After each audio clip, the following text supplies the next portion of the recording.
Thank you. The Ministry of Health is in a bit of a pickle over the fate of 1,000 medical interns who are yet to be deployed in facilities across the country. But as the country is grappling with news of medical intern doctors, there is the issue of another number, 800 intern nurses and midwives who are yet to be deployed despite graduating as early as 2021 and 2022.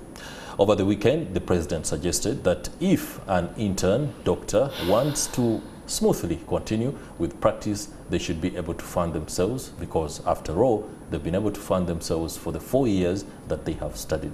This also cuts across to nurses as well as midwives or interns. We are now joined by Annette Birungi, who is from the Uganda Nurses and Midwives Union, to talk to us on this matter. Welcome to Talk of the Nation. Annette Birungi, the crisis is huge. Medical intern doctors, intern nurses, intern midwives, and I believe maybe other medical workers out there could also be having a little bit of a problem. But let's concentrate on the crisis that the country is facing right now. Why aren't the deployments being made as effectively or as swiftly as they must be made for medical doctors, nurses, as well as midwives? Thank you so much for hosting me. You're most welcome. Once again, let me repeat my names. I'm Birungi Annette, the General Secretary, Uganda Nurses and Midwives Union. Okay. The Nurses Union is a professional body that represents the nurses and midwives of Uganda to champion their interests, to protect them, protect their rights at work. And here I am to address the issue of the nurses and midwives, actually the interns. Nurses and midwives are not the only interns. Of course, we also have the doctors, pharmacists. But this special group of the nurses and midwives of Uganda, they feel they have been left out because the number was 880, and those are few that applied. But there are also others that did not apply, maybe for different reasons. So we thought that if they had taken this group, all of them, it would have been a better deal for us. But now that some people were left out and they took only 500, we feel that the process was not done well. And this has been happening to us several times, but you find that they have left many nurses and midwives and they have taken more of doctors and pharmacists.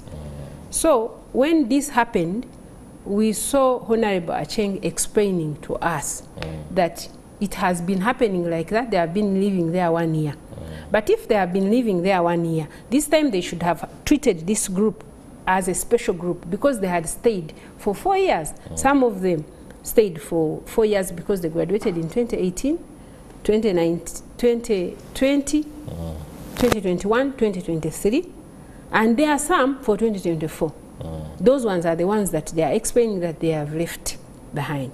But earlier they had even left those of 2023, but when people made noise and so on and demonstrations, they picked another group and took them on. Okay, if I get that right, it means interns weren't deployed in 2019, 2020, and 2021. 2022. 2022, as well as 2023. Yes. What occasioned that? COVID? COVID somehow affected, but also that system whereby they are saying that they usually take and leave 1 year, it's not proper. Because if I have finished my course, I want to go and practice. As and soon then as after, possible. yes, I want to go and register actually to practice so that I come out and struggle with this world.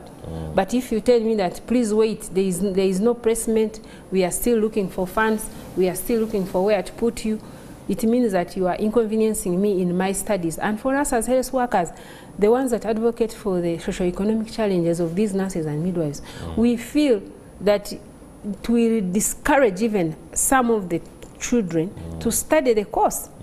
Because if you are going to be interfered like this, it is not proper. Okay. All right. Now, there has been a bit of misunderstanding, especially within the public, on who an intern, a medical intern to be specific, is. Why? There is a tendency for, when the word internship comes up, many people understand it through the prism of the normal internships that are done across board. For example, journalism, we have internships that we do during the course of the duration of our courses at either campus, that is university, or any other institution of higher learning.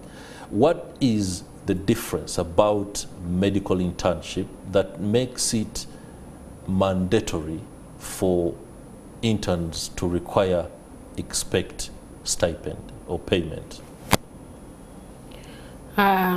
You see, the interns that do nursing, the nurses that do internship, okay, are not those nurses, are not even the midwives, also the doctors, are not those that have done diploma certificates and on.